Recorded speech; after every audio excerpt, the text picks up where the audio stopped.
Hi, everyone. It's only been 1 week since I joined you for my weekly YouTube channel, Earthfiles updates a week ago, but the number of important headlines that I printed and stacked to share with you tonight grew to more than a foot high on my desk. So I've picked out what I think are the most important for you to know about right now, beginning with where we left off last week, and more sad news that there has been yet another bloodless cat mutilation in Thurston County, Washington on Monday, August 20th. That's the 8th since February.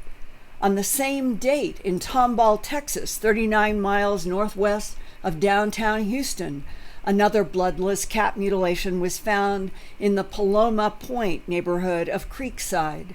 It was a beautiful Himalayan male named Samson. He was found right across the street from his devastated owner, Susan Van Laar. 2 other cats are missing in that same neighborhood. The animal hospital that examined the big male cat said what they were looking at was, and this is a direct quote, a sinister attack. This is the animal hospital. Close quote. His head had been cut off without any blood anywhere and not on the hair. Other injuries too gruesome to detail and almost too flawless to believe. There was no sign of struggle, no tufts of fur, no bite marks, and no blood. No animal did this. Close quote, said Susan Van Laar, the cat's owner. Harris County, Texas Precinct 4 Constable's Office says they are investigating other bloodless cat mutilations, and there is a $5,000 reward posted for more information there. Last week on August 17th at Houston's Fox 26 TV Facebook page, it stated, quote, there were other similar cat mutilation cases reported in another Precinct 5 in the Memorial area in late July and early August. Not far away in Luetta Lakes and Cypress Wood subdivisions, residents found beheaded rabbits in their yards that were not done by animals.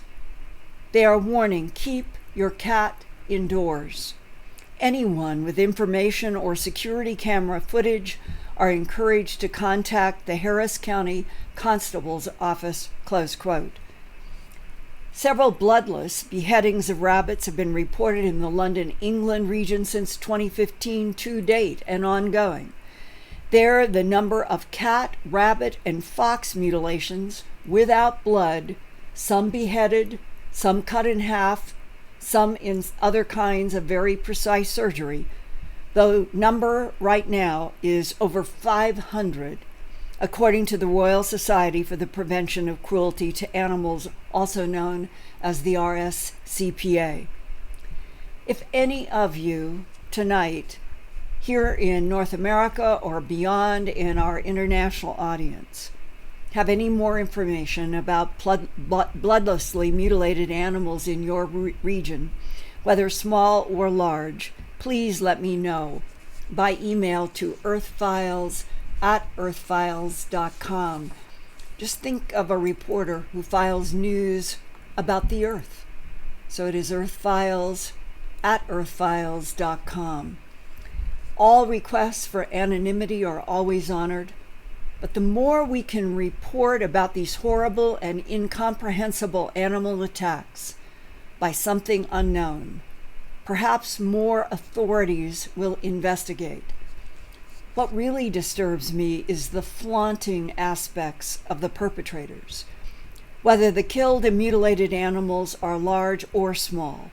When I began my first investigations of cattle and horse mutilations in September of 1979 at the CBS station in Denver, after walking around several dead bodies with those bloodless excisions, I began to feel that something was taunting, was flaunting before human eyes.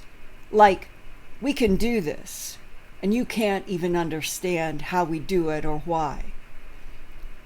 Sheriffs told me they felt the same thing. Something was flaunting in human faces. The incomprehensible, bloodless excisions on bulls and on horses and on goats and sheep and pigs and every domestic animal that you can think of, and wild game such as deer and elk and reindeer and even marmots, let alone the rabbits. That same insidious flaunting is in these small animal mutilations too, like, you can't catch us because you don't even know what is happening. And then add to all of this the dynamic of love, where humans love their cats just like their human family. It's just like I love chocolate and Fluffy. So when a cat's head is cleanly and precisely cut off, or a cat is cleanly and precisely cut in half, it strikes me as perverse retaliation, really hurting human hearts and minds on purpose. But why? Is the retaliation indirect? Meaning, is some kind of conflict secretly going on between human authorities and one or more alien presences on this planet that have been harvesting genetic material and sustenance, perhaps, from Earth's surface life for centuries? Is that conflict in the 21st century different because human military and intelligence agencies now have more advanced weapons that can hurt the mutilation perpetrators, maybe for the first time? And if so, when the alien intelligence focuses on pets so loved by humans, should it be considered indirect retaliation against human authorities?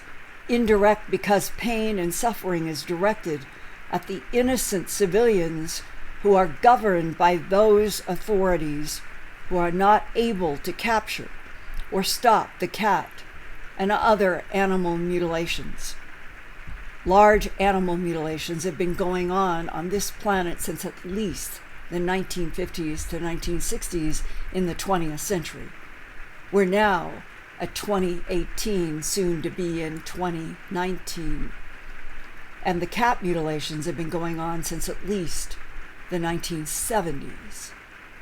To date, not a single person has ever been arrested and arraigned.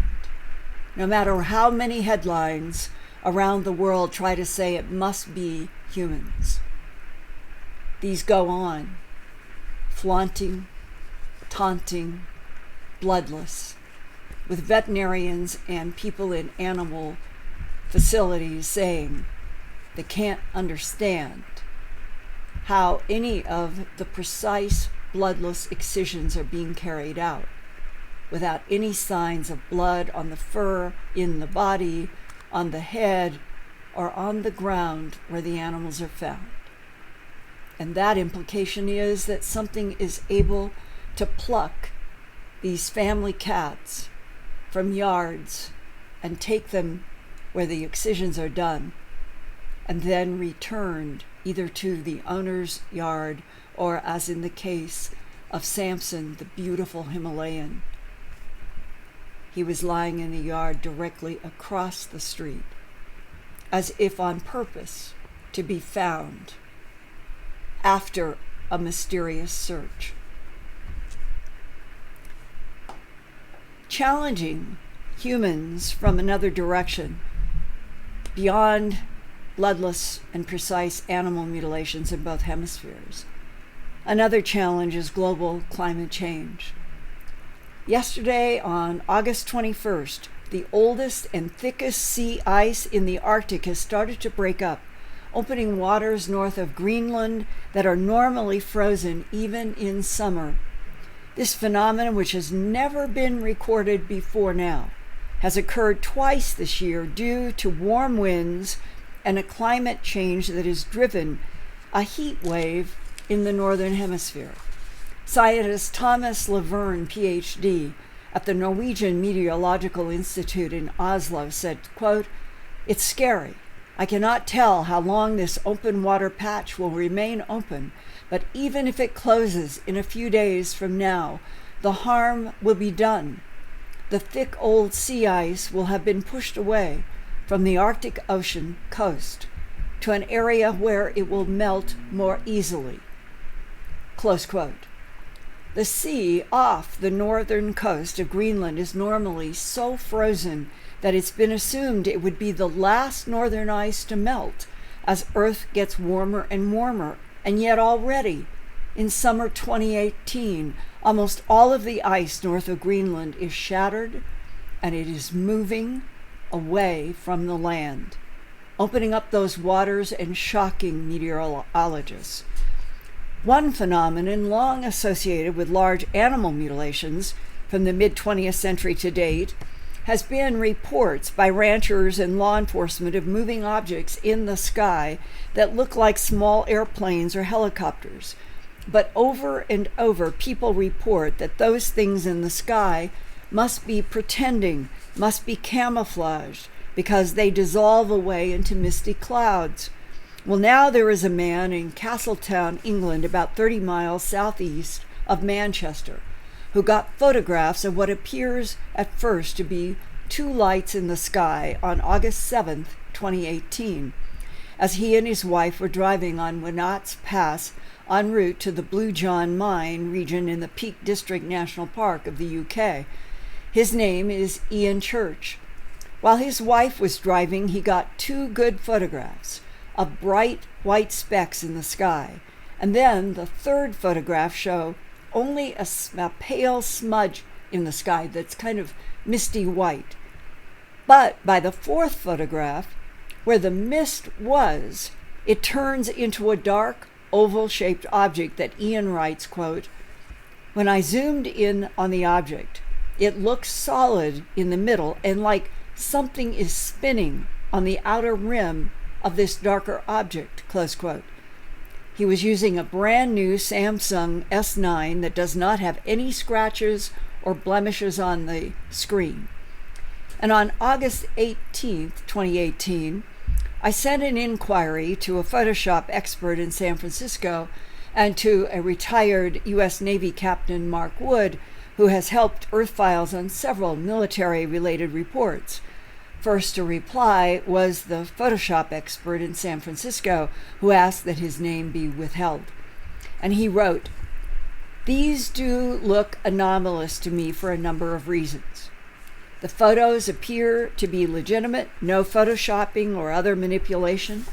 The timestamps and the file name shows that the first two photos with the bright lights were taken 1 second apart. The third, with nothing seen at all except a wispy cloud or haze, was taken 2 seconds later, and the fourth, with the blurry dark oval and no wispy cloud, was taken 3 seconds after the third." And you can see all of this at my news website, earthfiles.com, and it is the report near the top of the headlines page that is entitled UFO Transformation from Lights to Disk in UK, and that is dated August 21st. So you can see everything I'm talking about in my Earthfiles report.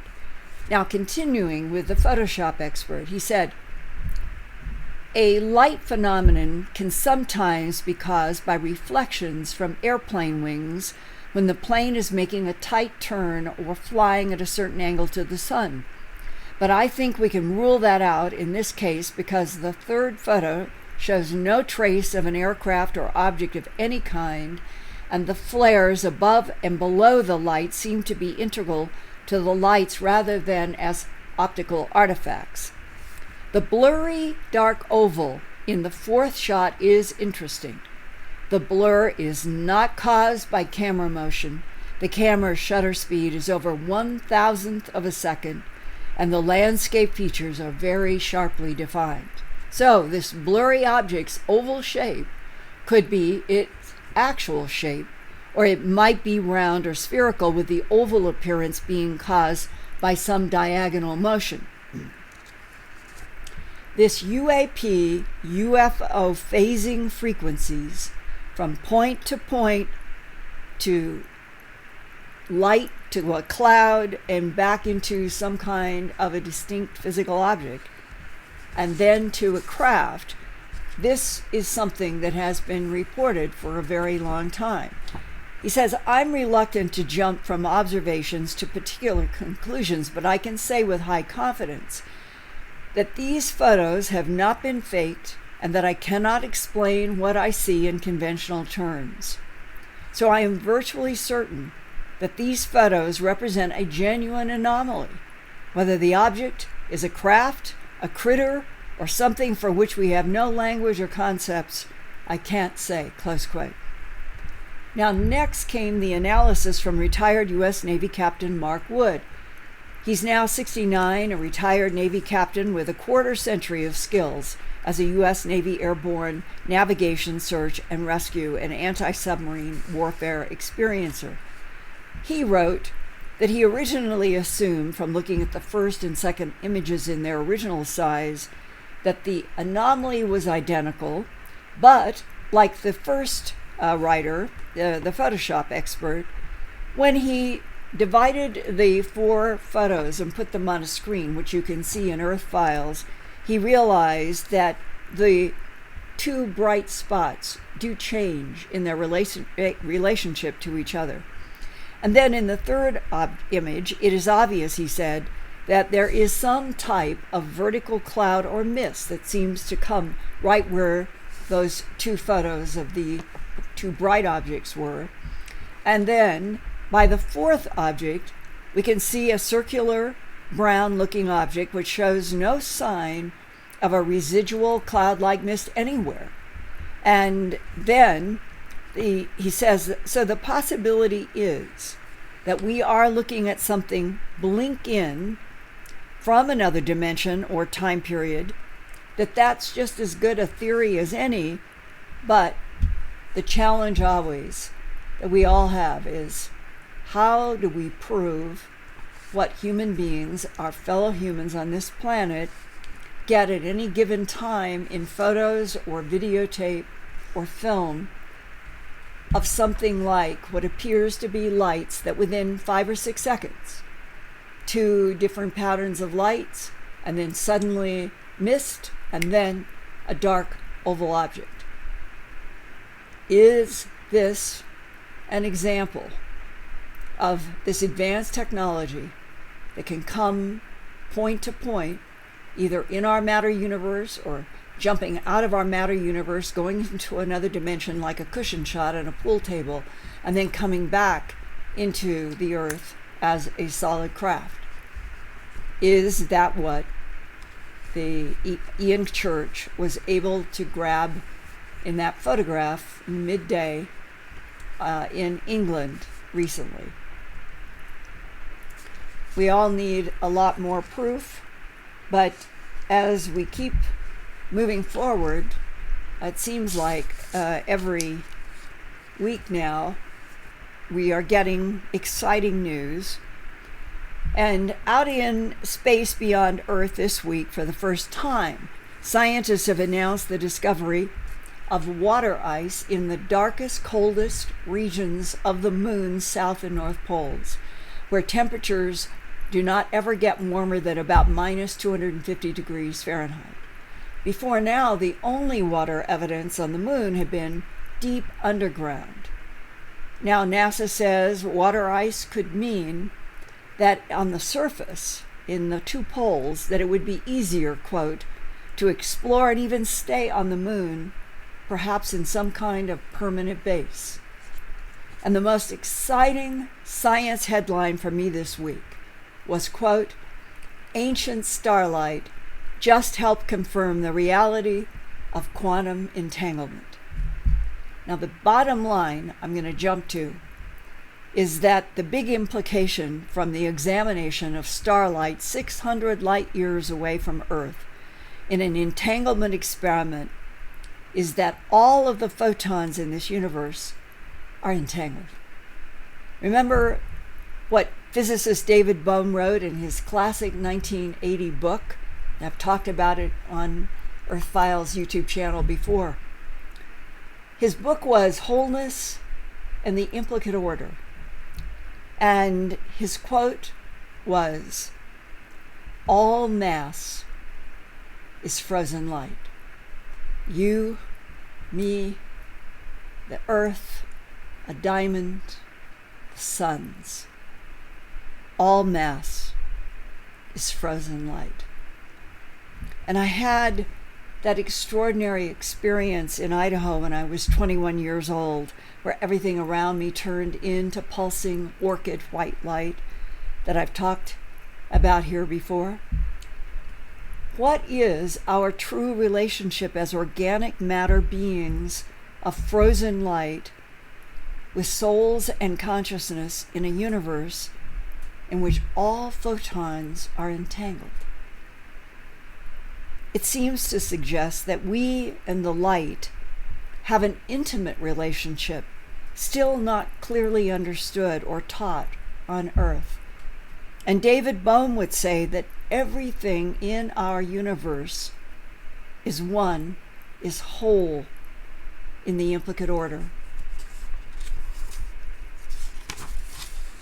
And that would be ultimately that from every atom and every subatomic particle to the photons that are moving from one end of this universe to the other at 186,000 miles a second, to the largest stars and all living conscious in between, that we are all connected. We've heard it in ancient texts. We've seen it in religious writings. But now, this brand new research of entangling light study at 600 light years from Earth.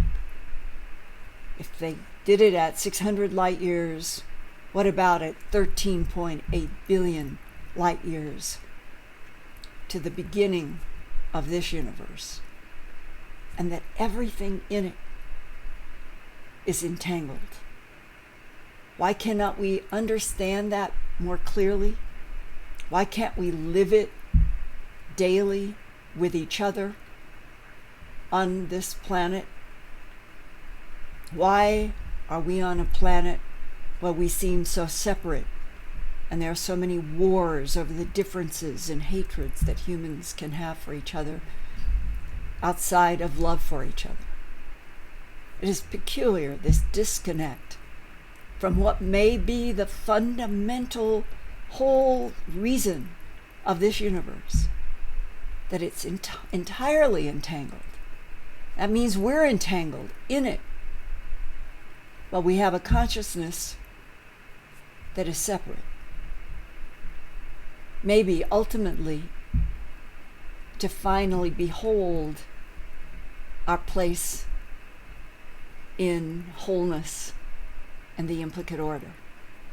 And then maybe we evolve as souls in consciousness to a different universe where you never have to go through that education again, but you're in something where the wholeness and the implicate order is the relationship of all consciousness, and the challenge is something bigger.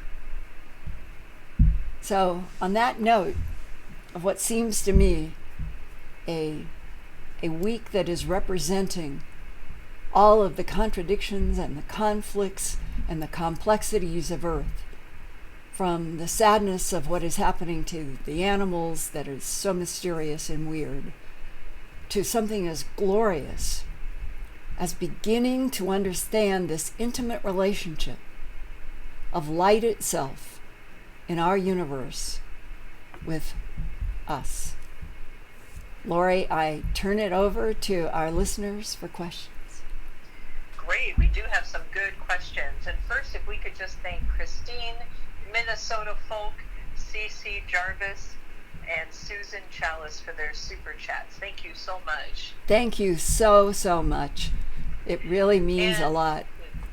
Yes, and also this wasn't a direct question, but I noticed that in the chat we had quite a few people going back and forth talking about whether or not, if Hillary Clinton came into office, if she would actually give disclosure and talk about aliens. So Yeah. we thought it might be good for you to talk about that. Yeah, I have not a single doubt that John Podesta and Hillary Clinton had agreed that she became president, maybe even by January or February of after the election in 2017, that we would have had the beginning, at least the announcement that we're not alone in this universe, and they may have chosen to let it come through fast radio bursts that the director of the Harvard Astronomy Department, Avi Loeb, has presented a theory, a hypothesis in a journal that fast radio bursts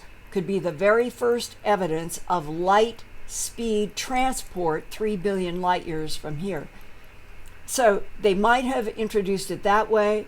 They might have introduced it in terms of microbes on Mars. From my point of view, it doesn't matter. We need to get past the lie that we're alone in the universe. And however they choose to do it, well, I think that Hillary Clinton and John Podesta had all come into a plan of how they were going to do it. And remember how Hillary was even saying on one of the news talk shows that she understood that the word UFOs wasn't going to be used anymore. It was going to be unidentified aerial phenomena, UAP, which was an echo of what the UK had been using for several years, and that in its famous Project Condign that John Burroughs and I have reported about so much on Phenomenon Radio on KGRA, that in the Condign report, it talks about it is a science and technical analysis of unidentified aerial phenomena. Well, that was handed over to the Ministry of Defense in 2000, and it was classified UK eyes only. Well, 2000 was 16 years before Hillary Clinton and Trump were running for president. So the fact that in that year that she and John Podesta decided that they were going to do something that was going to open all this up was reflected when she was correcting the night talk host by saying that now the new term was going to be UAPs, unidentified aerial phenomena. It wasn't a new term at all. It had been being used by the UK then for at least 16 years, probably a lot more.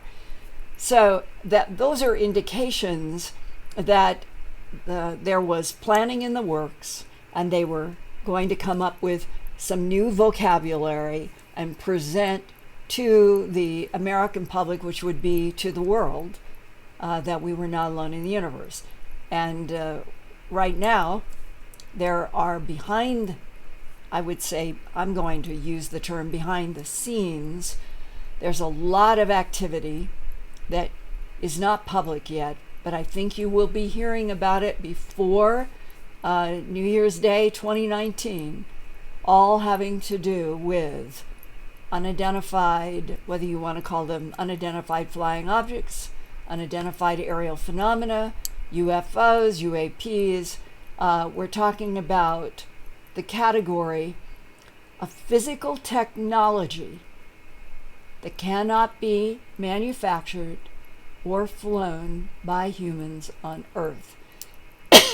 That goes back to the December 16th, 2017 headline in the New York Times on the front page about the David Fravor and the pilots who had run FLIR gun camera infrared footage on objects that were doing motions and moving at speeds that were not comprehensible to those pilots. So that was a really strong beginning step. Now what we need would be a much bigger laying out of more government information. They have a lot. about the intelligences, as in the John F. Kennedy period, they had a phrase, alien presences. So there are alien presences on this planet, in our solar system and beyond. And that's what we need to be told the truth about, and collapse all of these centuries of lies, always being manipulated by a tiny percentage that seem to have always been controlling somehow planet Earth and what humans knew and didn't know about other intelligences. We need to collapse that down to a real truth and bring all these centuries up to speed with what the governments already have knowledge about, so that our whole planet, all humans, know what their so-called leaders know, and that it isn't being segmented so that the general 7.2 billion population is always being kept dumb and blind. That, to me, is really, really one of the most unfair aspects of the last 5, 7, 10,000 years on Earth.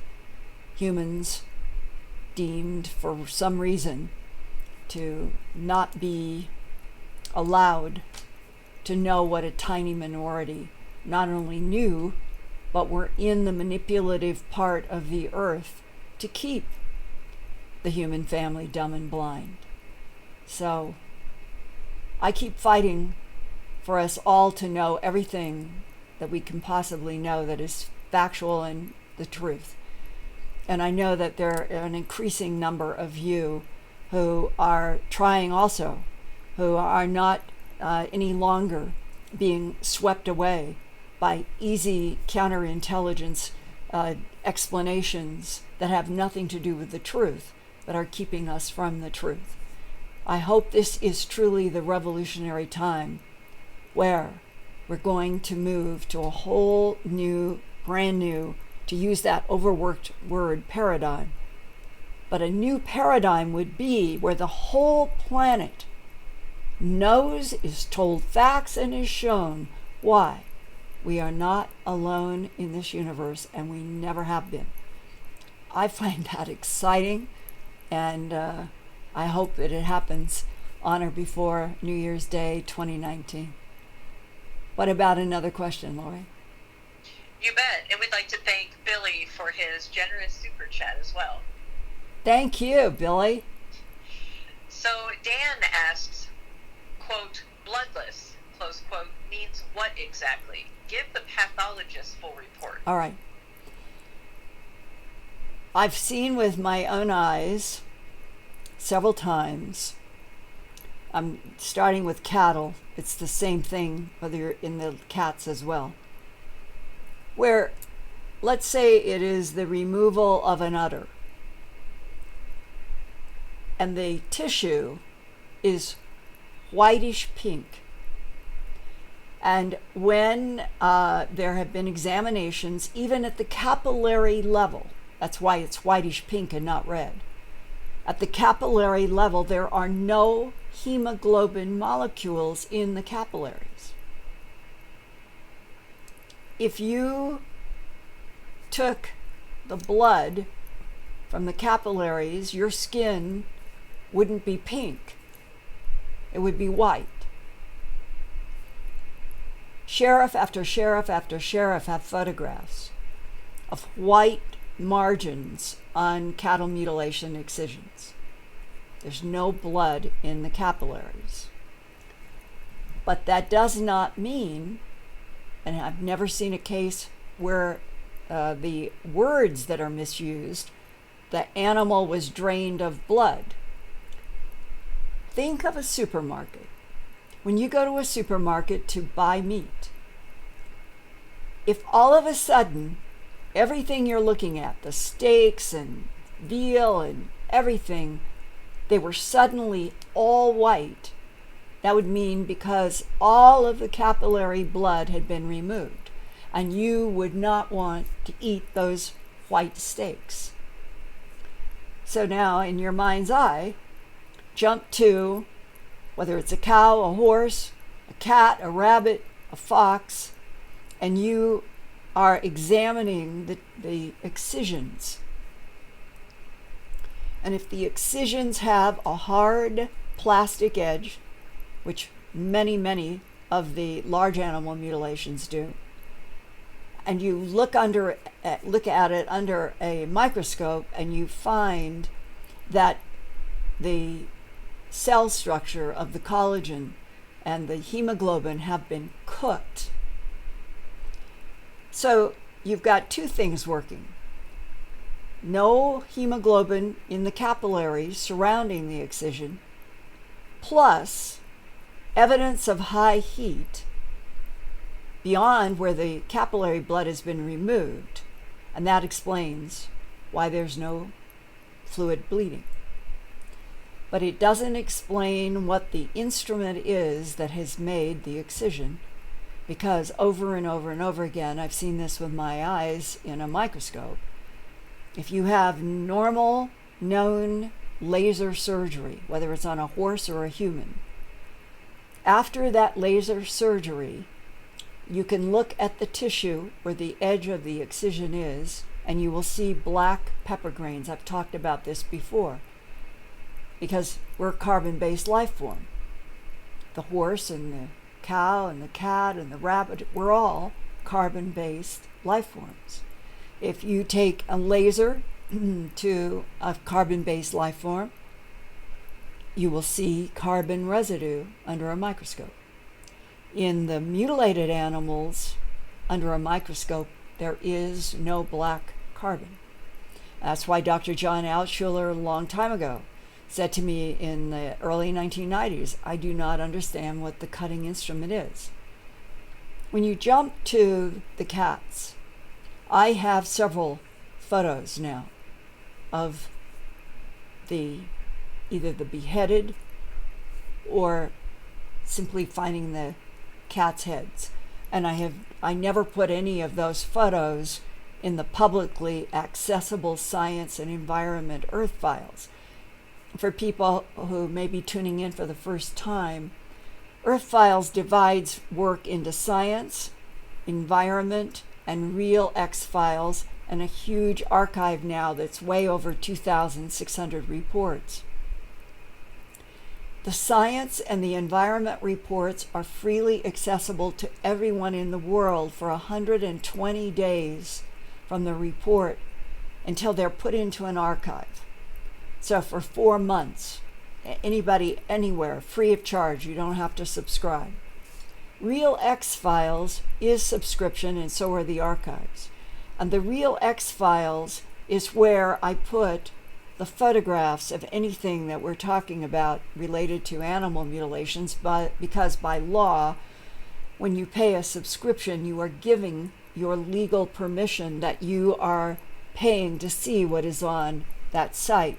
So I want everybody to understand that I do not have these photos just freely accessible for children or anybody else to see them. It's subscribers.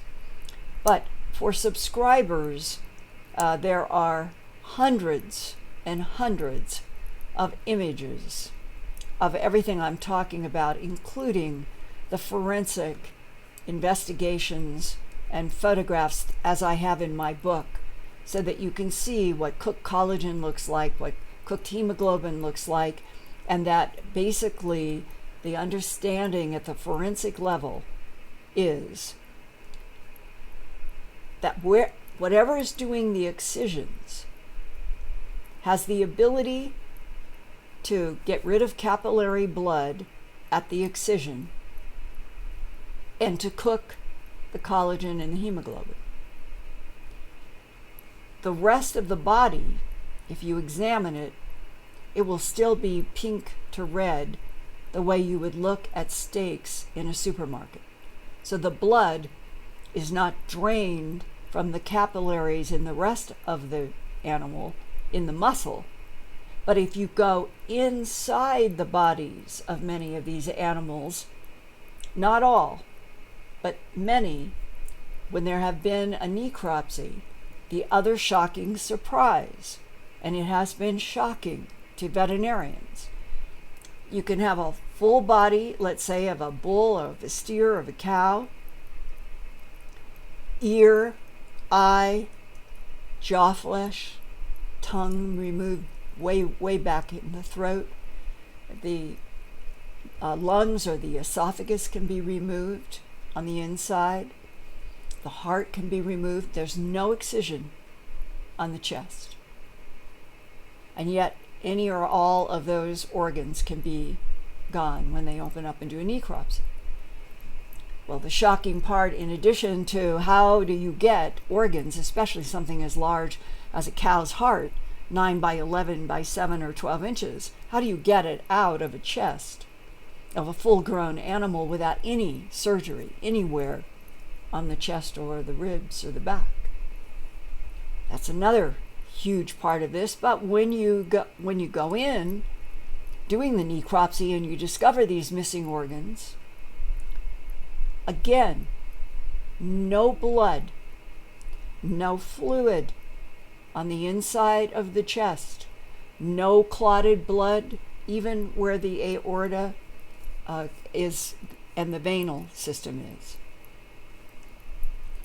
So there is a removal of, as one doctor posed it as a question, could we be dealing with technology that has the ability to extract molecules of a heart, molecules of blood, molecules of a pericardium? The frequencies would be changed to withdraw the molecules through the rest of the body that would be of a different matter frequency, and therefore you could technically have the ability to create a beam that would be at a very specific frequency, and you could rheostat it. And first you just want the heart out, and so you rheostat a beam in, it just pulls out the molecules of the heart. Then you go in if you want, and you decided that you wanted to have the larynx or the esophagus, and you beam in for the esophagus and you take that out. There's no bleeding and there's no fluid inside the body, but those organs are now gone. That is the hypothesis of one medical doctor who looked at a lot of these cases and said, based on the hard evidentiary physical evidence of a necropsy, he couldn't think of any other way that you could get out these kinds of organs with no excision on the body. And this is how complex the animal mutilations are. Tremendous amounts of evidentiary evidence in my books and my files and my documentaries about all of what I'm talking about now. And I think that one of the disconnects has been that starting back in the 1950s and 60s, when animal mutilations first really started being reported, and by the early 1970s, there were sheriffs in Colorado, for example, they were getting 3 to 6 reports a day. Sheriff Tex Graves said we were getting to animal after animal after animal, could not believe the number of phone calls, and they were all warm to touch, meaning that they were all had been alive 6 hours or less before they got there on 3 to 6 animal mutilation reports a day. And the decision back then was, in the United States and in Canada, the Royal Canadian Mounted Police were doing the same thing. They had a mantra. The mantra was, what we're dealing with is disease, predator, or satanic cults. And the Royal Canadian Mounted Police, the head of the animal mutilation investigation in Calgary, Canada, called me after the first broadcast of my documentary, A Strange Harvest, May 25th, 1980. It was just a week or two after the first broadcast. And his name was Lynn Lauber. He was directing the animal mutilation investigation in Calgary for the RCMP. He told me that he had gotten a copy of my documentary, had watched it, He was calling me, he said, because you have come to the same conclusion we have, that we are not dealing with humans. And when I said, sir, you have put out in the Canadian papers that those responsible for the Canadian mutilations are a satanic cult named O, he laughed and he said, that was put out to get the public and the media off our backs. We know it's not a satanic cult, we know it's not disease, and we know it's definitely not predator. So here's some of the background for how and why, if you have not yourselves been introduced to all of the forensic evidence that I have for the last 40 years. The reason is governments and local law enforcement authorities didn't want the public and the media to know. Today, I think there's been a huge change and shift. I think sheriffs call me now themselves for help. And I think it's becoming so clear. We are in a planet that has mysteries and phenomena and repeating things like animal mutilations that nobody in government and law enforcement are solving by themselves. And so now there's more reaching out, and the more we are all sharing all of this together and being educated together, maybe eventually the mutilations might stop by the alien presences doing it, because maybe finally humans will not be so easily manipulated. At least that's my hope. What about another question? Yes, and we would like to thank Stephen and Vicky for their super chats as well. Oh, thank you. Thank you, thank you. So the next question is there any physical evidence of the insectoid events or strictly testimonials? Thank you. In my 2-volume book, Glimpses of Other Realities, Volume 1 and Volume 2, I have a large taxonomy in color at the end of Glimpses Volume 1, and then I pick up some of those stories in Glimpses Volume 2. And that taxonomy goes back, I think some of the earliest dates of the eyewitnesses are 1960s at least. So think about this. These are illustrations from your fellow human beings going all the way back to the 1960s, in which not a single person in that large taxonomy, they don't know each other, they have never heard of other people's stories. It's the book that becomes the common denominator. It's the book where I put the taxonomy and gathered all of this information from all of these people. So I am the crossroads, but they don't know each other. And the praying mantis is one of the entities that people have been drawing as their interaction with something non-human since at least the 1960s. And that taxonomy includes short little gray beings that most people in the abduction syndrome all the way back into the 20th century, when we weren't even talking about artificial intelligence, those people would say they thought they were working with little robots, something that the little ones give off, the way they move, mechanical. And then people in the 50s, the 60s, the 70s, or the 80s, evolution and consciousness seemed to becoming more sophisticated. You would hear in an abduction syndrome where an adult male or an adult female would say, the little ones, they're like worker bees, but that 5'2" or 5'5" or 5'6" or 6 foot taller, they were in charge of the little ones. And then there were the cases where the praying mantis seems to be working and interacting with those taller grays. What is the relationship between something that is like an 8 to 9 foot tall praying mantis, 5 foot grays, lots of 2 to 3 foot little gray android clones, and then a whole other area where people would have very good and sophisticated drawings of reptilians, standing up lizards, and definitely making a distinction.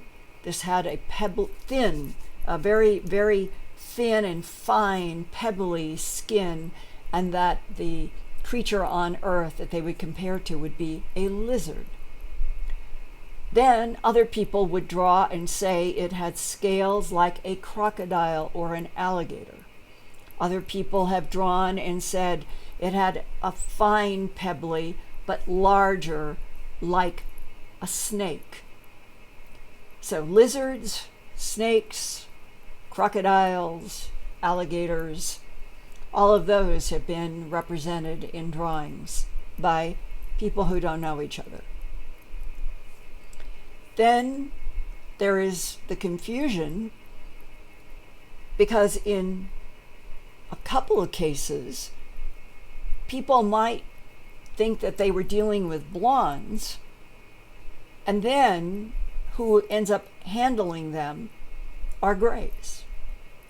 Or the praying mantis may be the one who first meets or is involved with some kind of a communication. A translation in the light was one of the processes a praying mantis put one of the people in Glimpses Volume 2 through. But the praying mantis is there for only part of it, and then it goes to some of the taller grays that are identified as scientists. So in all of this, tall blondes, short blondes, blondes with bangs, blondes with a part at the middle and hanging down to their shoulders, blondes with short hair, red hairs with big crystal blue eyes, associated with Peru to this day, red, copper-haired, as one archaeologist told his son back in the 1970s, what are a bunch of Shirley MacLaines doing up in Pia Pinte, a high village in the Andes? When I drove there with that archaeologist in 1986-87 time period, and we got up into that tall village, there were a whole bunch of Peruvians who knew all about, and on the door they would say they were this tall, leveling off at about 7 feet, and had copper red hair, big crystal blue aquamarine eyes, very, very, very white skin. And they said that these were extraterrestrials that landed on top of a mountain in a ship and came down into their village and interacted and would go back up and leave and come, and they accepted that they were extraterrestrials from someplace else that just liked to come to this village, Pia Pinte, in Peru. So, through the centuries, the descriptions of other intelligences that have ranged from human to insect to reptilian to the gray types that seem to come in a lot of different forms. And there are others, but those are the kind of the main ones. And then there are many encounters, like the famous Betty Andresen case, where she was dealing with what she said were humanoid shape, and they glowed with light. And I think at first she thought they were angels. Well, there are a lot of abductees who think that they have had an interaction with something that is angelic. And if you go back to the famous biblical story of Enoch, he thought that he was dealing with tall beings with glowing faces. Where does the extraterrestrial stop and start, with beings that could be traveling from other dimensions stop and start, with others traveling in time, future to past, present, all of that mixture, or all of the above, doing all of those things at once. And in our matter universe, because we've been kept dumb and blind about all of this for so long, that for many, many people, this seems like we are coming upon something new. But the truth is that what we may be entering now is going to be a brand new age. The age of Earth is not alone. Humans are not alone in this universe. And that what we are going to discover is that our ancient past of Sumeria and the Anunnaki and the Greeks are a part of what is out there now. That past, present, and future are going to come into focus in a brand new lens. And then, whether academics want to or not, we may have to rewrite a lot of what we have thought was our history. Lori, what about one more question? Absolutely. The last question for tonight is, this is from Todd. I would like to ask Linda if she has ever been with Dr. Stephen Greer when he has brought in UFOs with meditation. Yes, I have watched that process. And I rather than talk about that, I would say that when it comes to the abduction investigations that I have done, that most everything is happening to certain individuals, certain families, what appears to be certain bloodlines, for reasons that have absolutely nothing to do with meditation. And so that the vast majority of everything, and I've interviewed now probably about 1,600 people, I think that that's a fair estimate. And that if you took the bell-shaped curve of the types of entities, the situations in which they became conscious, about 80% it began when they were 4 years old. And it began with hearing a buzz in their closet, and the buzz was associated with some sort of a small glowing orb. And the child either reacts out of curiosity, not very often, or is afraid and starts screaming for their parents. But that is the most common beginning of how the handshake begins between something that seems to fall into this category of an alien presence and human interaction. And then in those cases where it begins at age 4, the evolution goes through puberty and sometimes into the 20s, sometimes 30s, often leaving the 40s, 50s, 60s, suggesting that the sexual, where puberty moves into procreation, seems to be the years that there's the greatest interest. And whatever it is that we are dealing with in the complexities of so many different seeming types, and you would assume agendas, if there was one common to all, it would be the harvest of sperm, the harvest of eggs, the harvest of tissues, which may be what the animal mutilations are about as well. And then the big question is, how is all of this genetic harvest from Earth, maybe for thousands of years, maybe going all the way back to the Anunnaki, or long before? What is the use? What is the application of genetic material from Earth in a vast cosmos? And one very intriguing idea that was presented by Jim Penniston in the R.A.F. Bentwaters mystery, Rendlesham Forest, is that Jim Penniston had a download of zeros and ones in his mind, and when they were translated, there were words having to do with advancing the humanity on this planet. And in a hypnosis session that he did back in, I think it was 1993 or 1994, he remembered being given a chemical hypnosis by UK and American intel,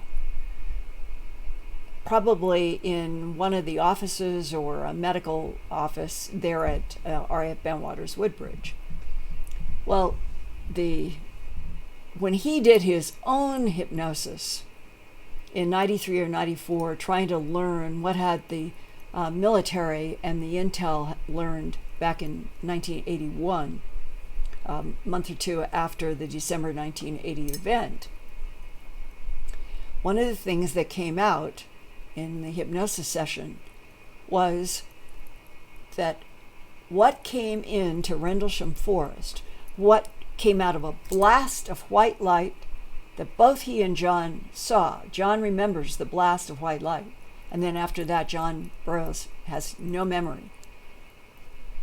But Jim Penniston remembered seeing a black, glassy-looking triangle pop out of that white light, as if the light itself was the transport of the craft.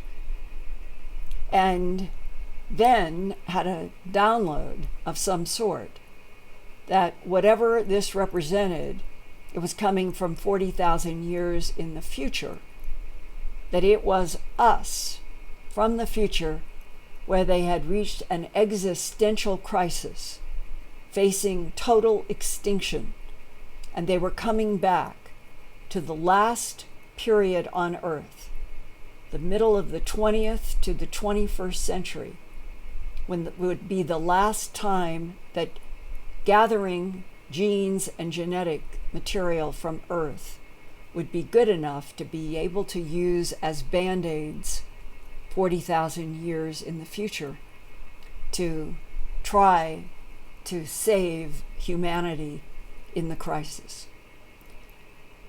Nobody has proof. It is another one of those thought exercises to run through your mind, that there might be something critical about the 20th to the 21st centuries that something else is especially interested in. And that might or might not explain the preoccupation with genetic material in the human abduction syndrome as it began to be known since Betty and Barney Hill in 1961 to 2018 and ongoing. All of these are facets of this huge, huge thing called the UFO phenomena, the unidentified aerial phenomena, and my own perception right now in August of 2018 is that matter entities, other dimensional, time travel, it's all part of something so complex that when I compare it to a 16-layered chess game in which you can't tell the players apart without technology, literally without technology to know what is in human body containers, is the closest to the truth that I know. And that there must be a reason, some vast reason, and the most positive spin I can give you, not necessarily a spin, I don't mean concocting something, I say a perspective that has come to me from people in the whistleblower category and through all of these people in human abduction, that there is conflict in this universe between different points of view about what is allowable to do with life. There are those, we'll call it in the party of cloning, And those are beings that think that you can clone anything, make as many androids, clones, cyborgs that you want, and use cloning as your single source for replication. And then there's another group that is totally the opposite, that says to depend upon cloning and to clone into this universe is to run headlong against the divine field, wanting evolutionary biology in which there will be soul consciousness in all of these different natural biological evolutionary life forms, and that it will be out of the richness of the biodiversity of life naturally evolving that there will be soul matrices that will go on and on, reuniting eventually perhaps with the divine field. And those two, like the Democratic and the Republican parties, they may be fighting each other in this matter universe, and that may explain why some alien presences concentrate on genetic harvesting, while others seem to concentrate on trying to strengthen us, to make us aware that we really do have a soul that does go on beyond the entropy of matter dying. And then we come full circle to David Bohm's amazing sentence in his very, very important book, Wholeness in the Implicate Order, that all mass is frozen light, and that the new science is at least tickling the idea that if 600 light years away, photons can be entangled, maybe this whole universe is entangled photons. All mass is frozen light. So take that tonight, and I'll see you next Wednesday.